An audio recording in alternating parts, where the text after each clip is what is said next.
Hi, Mystery Recapped here. Today, I'm going to explain a martial arts film called Fearless. Spoilers ahead. Watch out and take care. 10-year-old Huo Yuanjia is the son of a martial arts master named Endi. Endi never allows Huo to take part in training, concerned about his asthma. The kid, however, has a passion for Kung Fu. He tries his best to sneak into his father's classes to learn the bases of it. Huo's only friend is a nerdy kid named Jinsun. He does all of Huo's calligraphy homework, allowing him to train instead. Endi is the second best in martial arts in their town, which is soon about to change because he has been challenged by the best, Zhao. Huo is excited about the fight and confident that the victory will fall in his father's lap. Endi has the upper hand in the match and is about to land a fatal blow on Zhao, but his beliefs and fair gameplay stop him from doing so. Taking advantage of the niceness, Zhao retaliates and wins the match dishonorably. Huo is heartbroken by the incident. Zhao's son challenges him to a fight when only the kids are together. Huo confidently takes the challenge on, but is defeated in no time. At this moment, he vows to restore his family's name and become the best martial artist in Tianjin. He and Jinsun go to his father's library and steal his book about martial arts. Then, using the book, he trains day and night without rest. When Huo finally thinks he is ready, he challenges Zhao's son to a fight again. Zhao accepts the challenge confidently, but is instantly proven weak against the trained Huo.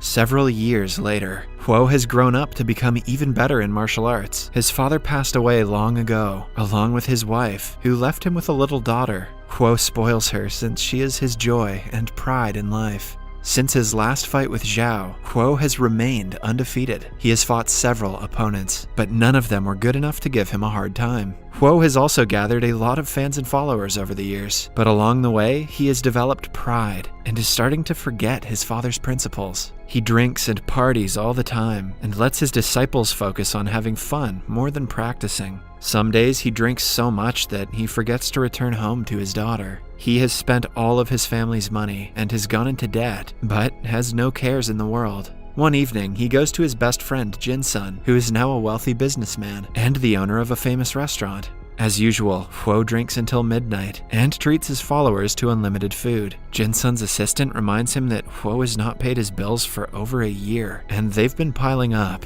Later that night, Jinsun tries putting some sense into Huo. Jinsun knows that Huo's disciples only like him because he treats them to free food and drinks. He wants Huo to be conscious of his spending habits, but Huo thinks Jinsun is just being stingy. The following day, he bumps into his biggest rival, Qin. He is the only man who hasn't fought with Huo yet, since he has also defeated every opponent. Qin is considered the best in martial arts by many. They get into a slight altercation which hurts Huo's pride. He takes his anger out on his disciples, beating them up while they train. At night, one of his followers has to be brought to him in a stretcher. It turns out that Qin beat him up for some reason. Huo assumes that he did it out of spite and is filled with anger. In Jinsun's restaurant, Qin and his family are celebrating his birthday. Suddenly, Huo barges in with his people and starts drinking at a nearby table. Qin asks him to put their rivalry aside for the night because he doesn't want to fight, but Huo is in no mood to back down. Jinsun also tries to stop him, but is in turn insulted. In a fit of rage, he breaks up their lifelong friendship. Now even angrier, Huo challenges Qin to a fight and asks him to kneel down if he doesn't want to accept. Everyone gets out of their restaurant for their safety, leaving the fighters alone. They get into an intense battle, both matching in skill and strength. But when anger takes over Huo, he doesn't play fair. He beats Qin up until he is exhausted and lands a life-threatening punch on his chest. It causes him to die instantly.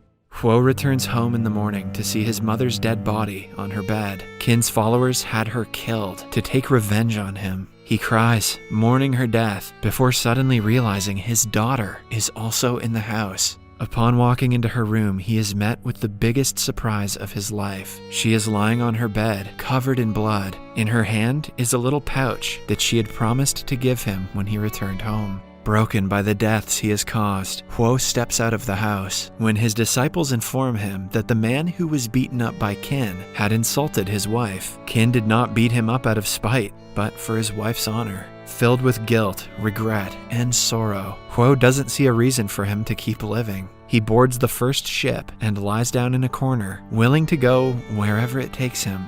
After living in the streets for 6 months, he tries to commit the unthinkable, but is soon saved by a group of people by the river. They bring him to their tribe and take great care of him, but even after gaining consciousness, Huo goes into depression and doesn't talk to anyone. A blind woman named Moon takes care of him and is worried that he will never get up from the bed. Her experienced grandmother is confident that he will be fine with time. One day, Moon feels Huo's hair and offers to cut it. He walks for the first time in a month and goes to a river with her, where she helps him cut his hair. Starting that day, he becomes a member of their community. He helps them cook, farm, and do household work. As a year passes, Moon and Huo start falling for each other. Then, one day, a kid from their tribe is found stealing a cow from their neighboring community. The grandmother and Moon beg for forgiveness from the rival leader, but according to their tradition, someone who makes a mistake should be beaten until an incense burns out. Huo speaks up for the tribe and offers to take the beating in the kid's place. For adults, the punishment is a bit different, which means Huo will have to fight against the leader. Although Huo can finish him in no time, he doesn't want to use his knowledge to hurt anyone anymore. Initially, he doesn't even defend himself, but after a little motivation from the grandmother, he starts to dodge the attacks. The incense burns off, but the leader is not able to land a single blow on him. He accepts his defeat and praises Huo.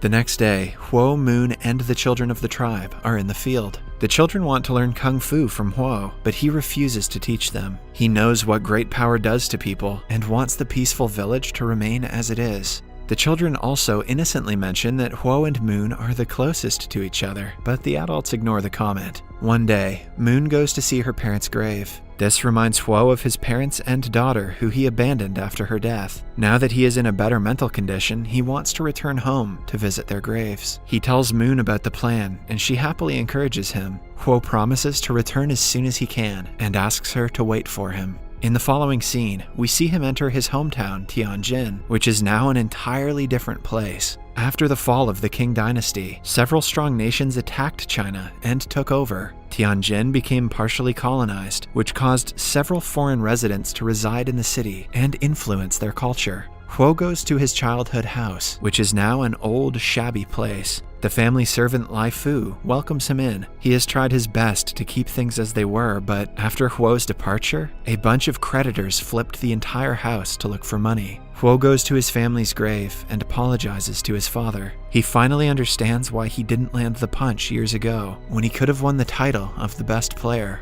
After that, he goes to apologize to Qi's family and bows down in front of his shrine. As he wanders around the city, he sees that a wrestler named Hercules O'Brien is challenging Chinese people in a fight. He has remained undefeated in every fight and is confident in the next victory. To conserve Chinese heritage, Huo wants to challenge him, but he will need some money for it. For his next step, he goes to Jinsun's place and apologizes for what happened years ago. He promises to have learned from his actions. When Jinsun finds out what he needs the money for, he doesn't waste time before handing it to him through an assistant. Then, in the 1909 race club, Shanghai, Hercules goes against Huo. At first glance, someone petite like Huo could never beat Hercules, who is double the size of him. Before the match begins, Huo requests that he and Hercules fight with honor and civility. Taking advantage of the language barrier, the announcer mistranslates Huo's request to, "He wants to kick your butt," making Hercules laugh. The fight begins, and Huo instantly gains the upper hand.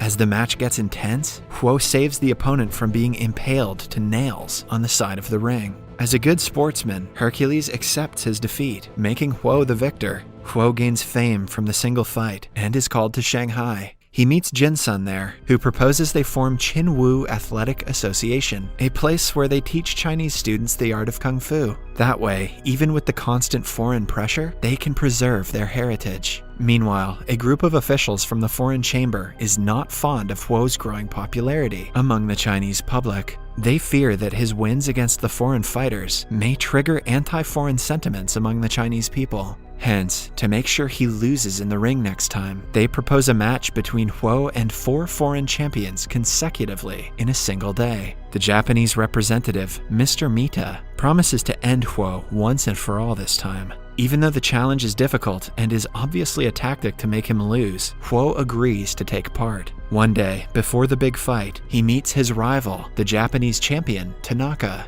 They talk over tea and befriend each other. Tanaka is a fair and respectable sportsman like Huo, but unlike the people who are sponsoring him. Cut to the day of the fight. Huo is made to go against 3 fighters from around the world, but none of them last in the ring for more than 2 minutes. Huo manages to defeat all 3 without breaking a sweat. Lastly, he goes against Tanaka, who apologizes for the unfair match and asks him if they should reschedule. Huo says it's fine, and the first round starts. They fight using weapons of their choice. Huo uses a sanjigu, and Tanaka uses a katana. Amidst the intense battle, they accidentally exchange weapons. Tanaka is not very good at handling a sanjigu, so to make it a fair fight, Huo offers to exchange the weapons again. The first round ends in a draw because of the holdup. While resting before the next round, Huo drinks tea that is poisoned by Mr. Mita, who wants to see him lose one way or another. The round starts, but Huo collapses and starts coughing blood almost immediately. Tanaka demands that the match be halted for the safety of the fighter, but when Huo registers he has been poisoned, he wishes to continue, as he is going to die anyway. Even when exhausted and seconds away from death, Huo manages to deliver a final blow to Tanaka's chest, using the same technique that killed Kin. However, he holds the punch back this time, learning from his mistakes. But just then, he collapses. Tanaka declares Huo the winner, knowing that he held back on the punch deliberately. In the end, Huo falls into his friend's arms and dies. Tanaka angrily belittles Mr. Mita for resorting to killing a man for the sake of his pride. He calls him a disgrace to Japan before storming off. In the last scene, Huo's spirit reaches the field outside Moon's house. She runs to him, sensing his presence, even though she is blind. Subscribe for more videos like this, turn on notifications, and leave a like to help the channel out. Thank you for watching.